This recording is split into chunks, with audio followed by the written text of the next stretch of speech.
तो महाशिवरात्रि पर पूरे देश में भक्तों में भारी उत्साह है। महाशिवरात्रि पर मान्यता है कि शिव और पार्वती का विवाह हुआ था। इसी के प्रतीकात्मक रूप में मध्य प्रदेश के उज्जैन में शिव भक्तों ने भगवान शिव और माता पार्वती की बारात निकाली, जिसमें ढोल नगाड़ों के साथ शिव भक्त भगवान शिव और पार्वती को पालकी में बैठाकर झूमते गाते दिखाई दिए।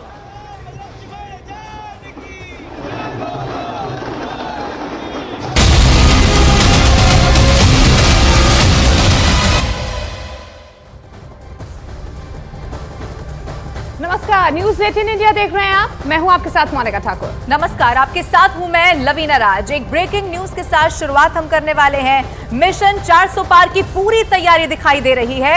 एनडीए का परिवार यहां से क्या बढ़ने वाला है, यह भी सवाल है, क्योंकि भारतीय जनता पार्टी इस वक्त पूरी तैयारी के साथ मैदान में उतर चुकी है। जी हां, उत्तर से लेकर दक्षिण तक बीजेपी एनडीए का परिवार बढ़ाने में लगी हुई है। एनडीए का कुनबा बढ़ता हुआ नजर आ रहा है। 3 तस्वीरों के जरिए आप समझने की कोशिश कीजिए कि किस तरीके से लगातार जो है तमाम गठबंधनों के साथ बातचीत हो रही है। चंद्रबाबू नायडू और पवन कल्याण से लेकर बिहार में चिराग पासवान और ओडिशा में नवीन पटनायक से बातचीत की जा रही है। और इसका फाइनल नतीजा अगले कुछ दिनों में सामने आ जाएगा, ये माना जा रहा है। अलग अलग 3 तस्वीरें आपकी टीवी स्क्रीन पर ये बताती हुई कि कैसे मुलाकातों का दौर चल रहा है। जेपी नड्डा से चिराग पासवान ने मुलाकात की है। उधर खबर यह भी है कि ओडिशा के सीएम नवीन पटनायक की फिर से एनडीए में वापसी भी हो सकती है। और सूत्रों के मुताबिक पटनायक की पार्टी बीजेडी के साथ बीजेपी बातचीत हो रही है। और इसके अलावा दक्षिण के राज्य आंध्र प्रदेश को लेकर अगले 1 से 2 दिनों में सीटों का फॉर्मूला सामने आ सकता है। चंद्रबाबू नायडू की टीडीपी और पवन कल्याण की पार्टी जनसेना पार्टी के साथ बीजेपी की कल रात बातचीत होने की खबर है।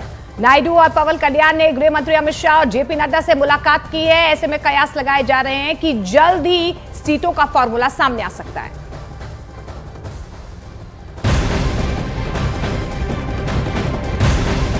और एक और ब्रेकिंग न्यूज है। आंध्र प्रदेश में सीटों के गठबंधन को लेकर यह बड़ी खबर है। सूत्रों के हवाले से चंद्रबाबू नायडू ने बीजेपी और पवन कल्याण को लड़ने के लिए 6 सीट देना चाहती है, जबकि बीजेपी आंध्र प्रदेश में 6 से ज्यादा सीटें चाहती है। और इस पेच को सुलझाने के लिए आज एक बार फिर से बीजेपी नेताओं से मुलाकात करेंगे चंद्रबाबू नायडू और पवन कल्याण।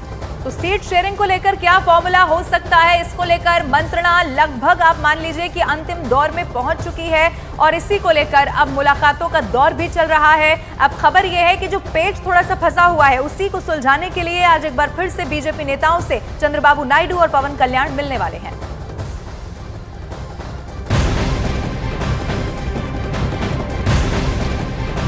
तो आंध्र प्रदेश में एक तरफ बीजेपी और टीडीपी, तो वहीं दिल्ली में एलजेपी अध्यक्ष चिराग पासवान ने जेपी नड्डा से मुलाकात की है। और बैठक में बिहार में सीट शेयरिंग को लेकर बातचीत हुई है। ये ब्रेकिंग न्यूज है। जेपी नड्डा के आवास पर करीब आधे घंटे तक बैठक चलने की खबर मिल रही है। सबसे बड़ी खबर, लोकसभा चुनाव 2024 को लेकर दिल्ली में जेपी नड्डा से चिराग पासवान की बहुत अहम मुलाकात हुई है। बिहार में सीट शेयरिंग का फॉर्मूला क्या होगा, इसको लेकर मंत्रणा की गई है।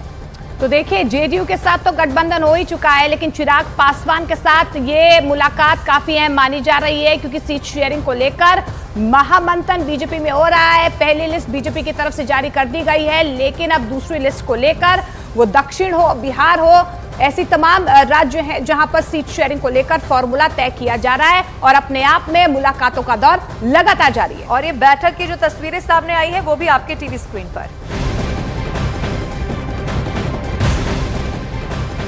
और एक और बड़ी खबर है, उद्धव ठाकरे ने नितिन गडकरी को ऑफर दिया है। नितिन गडकरी को महाअघाड़ी में आने का ये बहुत बड़ा ऑफर मिला है। उद्धव ने उन्हें महाअघाड़ी में चुनाव लड़ने का भी ऑफर दिया है। नितिन गडकरी बीजेपी छोड़कर हमारे साथ आए, उद्धव ठाकरे की तरफ से ये ऑफर किया गया है। उन्होंने ये कहा कि महाराष्ट्र कभी भी दिल्ली के सामने झुका नहीं है। सबसे बड़ी खबर, महाराष्ट्र के चुनाव को भी ये खबर जरूर प्रभावित करने वाली है। बहुत बड़ा ऑफर दिया गया है। उद्धव ठाकरे ने नितिन गडकरी को ये ऑफर दिया है कि वो महाअघाड़ी में शामिल हो जाएं। तो देखिए, जिस तरीके से नितिन गडकरी, क्योंकि अभी फिलहाल वो केंद्रीय मंत्री लगातार काम भी कर रहे हैं, लेकिन इस बीच उद्धव ठाकरे की तरफ से ये ऑफर नितिन गडकरी को दिया गया है। युतीमध्ये जे मेहनत करत होते त्या नितिन गडकरींचं नाव त्याच्यामध्ये नाही। अहो नितिनजी सोडून द्या भाजपा, राहा उभे, आम्ही महाविकास आघाडीकडनं तुम्हाला निवडून आणतो। दाखवा महाराष्ट्राचं पाणी, दाखवा महाराष्ट्राची धमक, दाखवा महाराष्ट्र दिल्ली समोर कधी झुकला नाही।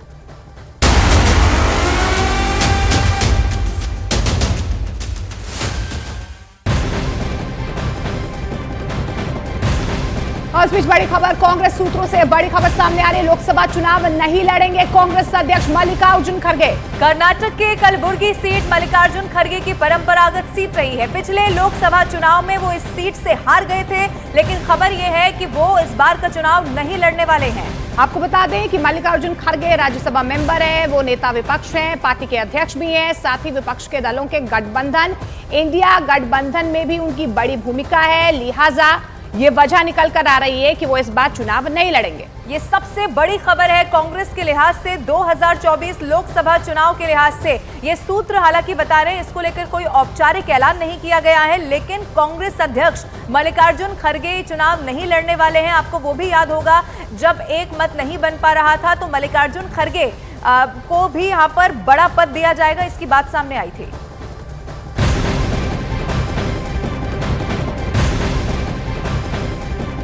कांग्रेस एक बार फिर से पुराने चेहरों पर दांव खेलती हुई दिखाई दे रही है। सोर्सेस से बता रहे हैं कि राहुल गांधी केरल के वायनाड से चुनाव लड़ने वाले हैं और इस बात पर कांग्रेस की केंद्रीय चुनाव समिति की बैठक में मुहर भी लग गई है। इतना ही नहीं, कांग्रेस सभी मौजूदा सांसदों को टिकट दे सकती है। ये सबसे बड़ी खबर है। केंद्रीय चुनाव समिति की बैठक में दिल्ली की सीटों पर चर्चा हुई है, लेकिन दिल्ली की सीटों पर अभी कोई फाइनल फैसला क्या है ये सबके सामने नहीं आ पाया। लेकिन जानकारी यही मिल पा रही है, सूत्र ये बता रहे हैं कि कांग्रेस की केंद्रीय चुनाव समिति की बैठक में 6 राज्यों की सीटों पर चर्चा हुई है। इनमें केरल, कर्नाटक, तेलंगाना, छत्तीसगढ़, दिल्ली और लक्षद्वीप की सीटें फाइनल हो गई हैं और इनका औपचारिक ऐलान जल्द होने की संभावना है। दिल्ली को लेकर क्या पेच फंसा हुआ है, ये भी इसके बाद सवाल है, क्योंकि अभी तक भी मंत्रणा हुई है, मंथन चला है, लेकिन कोई नतीजा सामने नहीं आ पाया।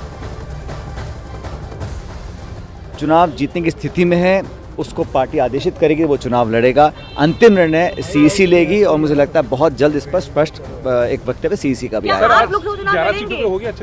पूरे जिन जिन स्टेट्स का डिस्कशन था सभी सीट्स पर डिस्कशन हुआ है और मंथन किया गया है। जैसा मैंने कहा, एक अच्छा सार्थक पॉजिटिव एटमॉस्फेयर में डिस्कशन हुआ और सब पहलुओं पर हमने अपना ध्यान केंद्रित किया। खड़गे साहब, आदरणीय सोनिया गांधी जी, सभी सीईसी के मेंबर्स, हम सब लोगों ने एक लंबी चर्चा करी है।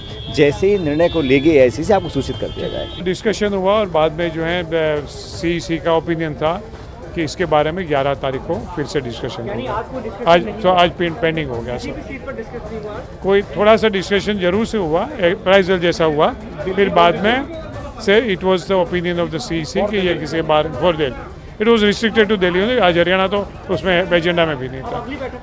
11 तारीख।